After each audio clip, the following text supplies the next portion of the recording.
നമസ്കാരം. കേട്ടറ്റ് സിംപ്ലിഫൈഡ് എന്ന യൂട്യൂബ് ചാനലിൻ്റെ പുതിയൊരു വീഡിയോയിലേക്ക് എല്ലാവർക്കും സ്വാഗതം. നമ്മളിന്ന് വിദ്യാഭ്യാസ മനഃശാസ്ത്രം അല്ലെങ്കിൽ സൈക്കോളജിയാണ് ഡിസ്കസ് ചെയ്യാൻ പോകുന്നത്. ഇത് നമ്മളെ DLED ടെക്സ്റ്റ് ബുക്കിലെ സെമിസ്റ്റർ 1 ടെക്സ്റ്റ് ബുക്കുമായി ബന്ധപ്പെട്ടെടുത്തിട്ടാണ് നമ്മൾ വീഡിയോ ചെയ്തേക്കുന്നത്. ഇപ്പം നമ്മൾ തിയറിയാണ് പറയുന്നത്. ഇതിന് ശേഷം നമ്മൾ MCQs അടങ്ങുന്ന ഒരു വീഡിയോ അപ്ലോഡ് ചെയ്യുന്നതാണ്. ഇപ്പോൾ വിദ്യാഭ്യാസ മനഃശാസ്ത്രം എന്താണെന്ന് മാത്രം നമ്മൾ അറിഞ്ഞിരുന്നാൽ മതി. മനഃശാസ്ത്രത്തിൻ്റെ പ്രധാന ശാഖയാണിത്. അധ്യാപനത്തിലും പഠനത്തിലും മനഃശാസ്ത്ര സിദ്ധാന്തങ്ങൾ എങ്ങനെ പ്രയോഗിക്കാമെന്നാണ് ഇത് പഠിപ്പിക്കുന്നത്. അപ്പോൾ രണ്ട് പ്രധാനപ്പെട്ട നിർവചനങ്ങളുണ്ട്. BF സ്കിന്നർ പറഞ്ഞതും പിയാഷെ പറഞ്ഞതും. സ്കിന്നർ പറഞ്ഞത് അധ്യാപനം, പഠനം എന്നിവ കൈകാര്യം ചെയ്യുന്ന ശാഖയാണ് വിദ്യാഭ്യാസ മനഃശാസ്ത്രം. അപ്പോൾ അധ്യാപനവും പഠനവും കൈകാര്യം ചെയ്യുന്ന ശാഖയാണ് വിദ്യാഭ്യാസ മനഃശാസ്ത്രം എന്ന് പറയുന്നത് BF സ്കിന്നറാണ്.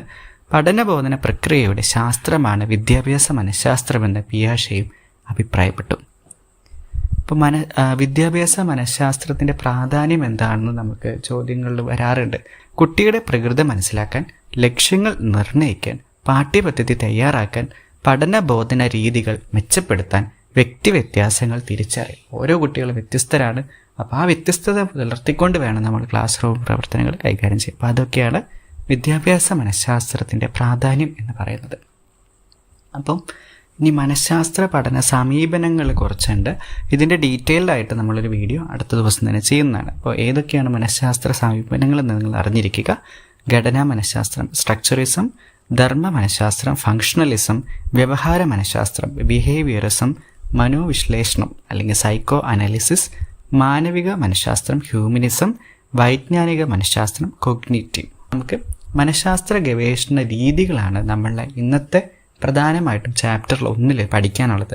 അതിലോട്ട് നമുക്ക് കടക്കാം. ഒന്നാമത്തേതാണ് ആത്മനിഷ്ഠ രീതി അല്ലെങ്കിൽ ഇൻട്രോസ്പെക്ഷൻ. ഇൻട്രോസ്പെക്ഷൻ എന്ന് പറഞ്ഞു കഴിഞ്ഞാൽ നമ്മൾ ഉള്ളിലോട്ട് നോക്കി നമ്മൾ സ്വന്തമായി ചെയ്യുന്ന വിശകലനം. അതാണ് ഇൻട്രോസ്പെക്ഷൻ എന്ന് പറയുന്നത്. അപ്പോൾ ഇതിൻ്റെ വക്താക്കളാണ് വില്യം വൂണ്ടും എഡ്വേർഡ് ടിച്ച്നറും. ഓക്കെ. രണ്ടാമത്തേത് നിരീക്ഷണ രീതിയാണ്, ഒബ്സർവേഷൻ. നമ്മൾ സ്ഥിരം ചെയ്യുന്ന കാര്യമാണ്. 2 രീതിയിലാണ് ഉള്ളത്. പരോക്ഷ നിരീക്ഷണവും ഭാഗഭാഗിത്വ നിരീക്ഷണവും. പരോക്ഷ നിരീക്ഷണത്തിൽ നമ്മൾ നിരീക്ഷിക്കുന്ന വ്യക്തികളുടെ ഒപ്പം ഉണ്ടാവില്ല, നമ്മൾ പുറത്തിരുന്നിട്ടായിരിക്കും നിരീക്ഷിക്കുന്നത്. മറ്റേതിലാകട്ടെ നമ്മൾ ഗ്രൂപ്പിനൊപ്പം ചേർന്ന് അതിലൊരു വ്യക്തിയായിട്ട് നമ്മൾ എന്ത് ചെയ്യുന്നു, ആ ഗ്രൂപ്പിൻ്റെ പ്രവർത്തനം നിരീക്ഷിക്കുന്നു. സ്വഭാവ പഠനത്തിൽ ആദ്യകാല രീതിയാണിത്. ഒരു വ്യക്തിയുടെ വ്യവഹാരത്തെ നേരിട്ടിട്ടാണ് നമ്മൾ എന്ത് ചെയ്യുന്നത്, നമ്മൾ കാണുന്നതാണ് നിരീക്ഷണത്തിൽ ഏർപ്പെടുത്തുന്നത്. അടുത്തത് പരീക്ഷണ രീതി, എക്സ്പെരിമെൻ്റൽ മെത്തേഡ്. 1879 ജർമ്മനിയിലെ ലിപ്സിംഗിൽ ആദ്യ മനഃശാസ്ത്ര ലബോറട്ടറി സ്ഥാപിച്ച വില്യം വൂണ്ടാണ് ഇതിൻ്റെ പിതാവ്. വില്യം വൂണ്ട് ആവിഷ്കരിച്ച രീതിയാണ് പരീക്ഷണ രീതി. ഓക്കെ. അടുത്തത് അഭിമുഖമാണ്.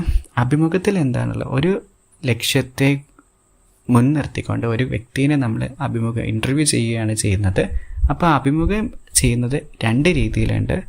സ്ട്രക്ചേർഡ് ഉണ്ട്, അൺസ്ട്രക്ചേർഡ് ഉണ്ട്. അടുത്തത് സർവേ രീതിയും ക്ലിനിക്കൽ രീതിയും. സർവേ രീതിയിൽ സ്വഭാവ സാഹചര്യങ്ങൾ, വലിയൊരു ഗ്രൂപ്പിൽ നിന്നുള്ള വിവരശേഖരണമാണ് സർവേ. ആസൂത്രണം, സാമ്പിൾ തിരഞ്ഞെടുക്കൽ, വിവരശേഖരണം എന്നീ വിവിധ ഘട്ടങ്ങളുണ്ട്. ക്ലിനിക്കൽ മെത്തേഡിലാകട്ടെ മനോരോഗ ബാധിതരുടെ രോഗനിർണയത്തിലും ചികിത്സയിലുമാണ് ഇത് ഉപയോഗിക്കുന്നത്. പിന്നെ സാമൂഹിക ബന്ധ പരിശോധനകളാണ് ഉള്ളത്. ഗ്രൂപ്പിലെ അംഗങ്ങൾ പരസ്പരം തമ്മിലുള്ള അവരുടെ ആശയവിനിമയവും അവർ തമ്മിലുള്ള ആ ബോണ്ടും ആണ് നമ്മളിതിൽ അളക്കുന്നത്. സോഷ്യോമെട്രിയും സോഷ്യോഗ്രാമും എന്നിങ്ങനെ 2 എണ്ണം ഉണ്ടത്. അതിൻ്റെ അകത്ത് ഇത് ചെയ്തതെന്ന് പറയുന്നത് JL മൊറീനോ ആവിഷ്കരിച്ച രീതിയാണ്. അപ്പോൾ ഇതിലെ പ്രധാനപ്പെട്ട 3 പോയിന്റുകളുണ്ട്. താരങ്ങൾ, ദ്വന്ദ്ങ്ങൾ, ഏകാകികൾ. താരങ്ങൾ എന്ന് പറഞ്ഞാൽ ഏറ്റവും കൂടുതൽ വ്യക്തികളിൽ നിർദ്ദേശിക്കപ്പെട്ട ആൾ. അപ്പോൾ ഒരു വ്യക്തിനെ 4 പേരോളം പറഞ്ഞിട്ടുണ്ട് എന്നുണ്ടെങ്കിൽ അയാളാണെന്ത് താരം അല്ലെങ്കിൽ സ്റ്റാർ എന്ന് പറയുന്നത്. ഗ്രൂപ്പിലെ ഏറ്റവും ഇൻഫ്ലുവൻഷ്യൽ ആയിട്ടുള്ള അല്ലെങ്കിൽ ഏറ്റവും അധികം ആൾക്കാർ സ്നേഹിക്കപ്പെടുന്ന ഒരു വ്യക്തിയാണ് താരം എന്ന് പറയുന്നത്. ഇനി അടുത്ത ട്വിൻസ് എന്ന് പറഞ്ഞാൽ 2 പേർ പരസ്പരം നിർദ്ദേശിക്കുന്ന ആൾ. അപ്പോൾ ഞാനൊരു B എന്ന് പറഞ്ഞ വ്യക്തിനെ പേര് പറയുമ്പോൾ B എൻ്റെ പേര് പറയുന്നു. അതിനെയാണ് ട്വിൻസ് അല്ലെങ്കിൽ ദ്വന്ദ്ങ്ങൾ എന്ന് പറയുന്നത്. ഏകാകികൾ എന്ന് പറഞ്ഞാൽ ആരും നിർദ്ദേശിക്കപ്പെടാതെ പോയവരാണ് ഏകാകികൾ എന്ന് പറയുന്നത്. ഇനി ഒരെണ്ണം കൂടി ഉണ്ട്, ക്ലിക്കുകൾ. ക്ലിക്കുകൾ എന്ന് പറഞ്ഞാൽ ചെറിയ ഗ്രൂപ്പിനെയാണ്. അടുത്തത് പ്രക്ഷേപണ രീതിയാണ്, പ്രൊജക്റ്റീവ് മെത്തേഡ്. അബോധ മനസ്സിലെ അടിച്ചമർത്തപ്പെട്ട വികാരങ്ങളെ മനസ്സിലാക്കാനാണ് ഇത് ഉപയോഗിക്കുന്നത്. നമ്മൾ പണ്ട് കാലത്ത് നമ്മൾക്ക് നടന്ന കാര്യങ്ങളെ എന്തൊക്കെയാണെന്നും അവ എന്തുകൊണ്ട് നടന്നു എന്നൊക്കെ നമ്മൾ മനസ്സിലാക്കാനുള്ള രീതിയാണ് പ്രക്ഷേപണ രീതി. അപ്പം അതിന് 2 എക്സാമ്പിളുണ്ട്.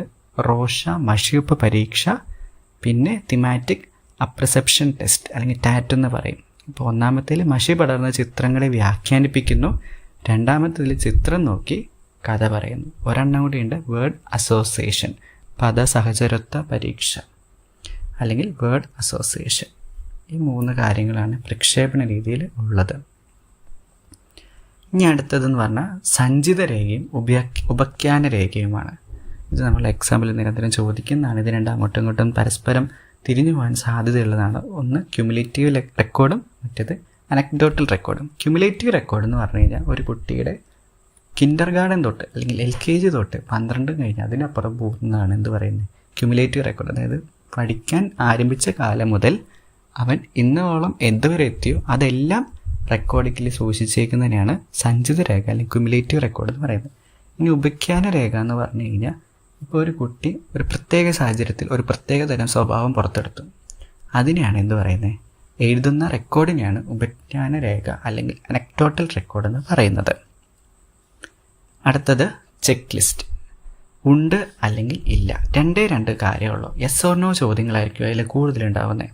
ഈ ബോക്സ് കണ്ടാൽ നമുക്ക് മനസ്സിലാക്കാൻ സാധിക്കും. സ്ഥിരതയോടെ നടക്കുന്നു, ശ്രമിക്കുന്നു, കൈവരിച്ചിട്ടുണ്ട്, അല്ലെങ്കിൽ യെസ് ഓർ നോ.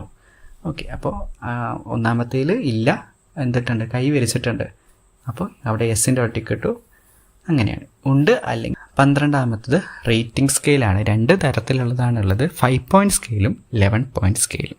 ലിക്കാർഡ് സ്കെയിൽ എന്ന് പറയുന്നത് 5 പോയിൻ്റാണുള്ളത്. അതിൻ്റെ അകത്ത് വളരെ മികച്ചത് മുതൽ ഏറെ മെച്ചപ്പെടണം എന്ന് വരെ കാണിക്കുന്നതാണ്. 11 പോയിൻറ്റ് സ്കെയിലാകുമ്പോൾ എന്തുണ്ടാവും, ആ ഒരു കാര്യത്തിൻ്റെ പ്രവണത എത്രത്തോളം അല്ലെങ്കിൽ തീവ്രത എത്രത്തോളം എന്ന് അളക്കാൻ വേണ്ടിയിട്ടാണ് 11 പോയിൻറ്റ് സ്കെയിൽ ഉപയോഗിക്കുന്നത്. ഇനി ചോദ്യാവലിയും കേസ് സ്റ്റഡിയും. ക്വസ്റ്റ്യനെയറും കേസ് സ്റ്റഡി വിവരശേഖരണത്തിനായി വ്യാപകമായി ഉപയോഗിക്കുന്നു. ക്ലോസ്ഡ് എൻഡഡ് ഉണ്ട്, ഓപ്പൺ എൻഡഡ് ഉണ്ട്.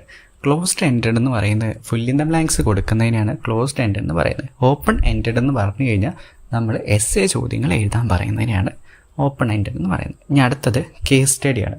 ഒരു വ്യക്തിയുടെ പ്രശ്നങ്ങൾ സംബന്ധിച്ച് ലഭ്യമായ സ്രോതസ്സുകളിൽ നിന്ന് വിവരശേഖരണം ശേഖരിച്ച് സമഗ്രമായി പഠിക്കുന്ന രീതിയാണ്. ഇതൊരു ഹോളിസ്റ്റിക് അപ്രോച്ച്. അതായത് ഒരു കൊച്ചിൻ്റെ ഒരു സാഹചര്യത്തിന് ആ കൊച്ചിനെ നമ്മളൊരു കേസ് സ്റ്റഡി ആയിട്ട് എടുത്ത് മൊത്തം സാഹചര്യങ്ങൾ വിലയിരുത്തുന്നു അല്ലെങ്കിൽ പഠിക്കുന്നു. അതിനാണ് കേസ് സ്റ്റഡി എന്ന് പറയുന്നത്.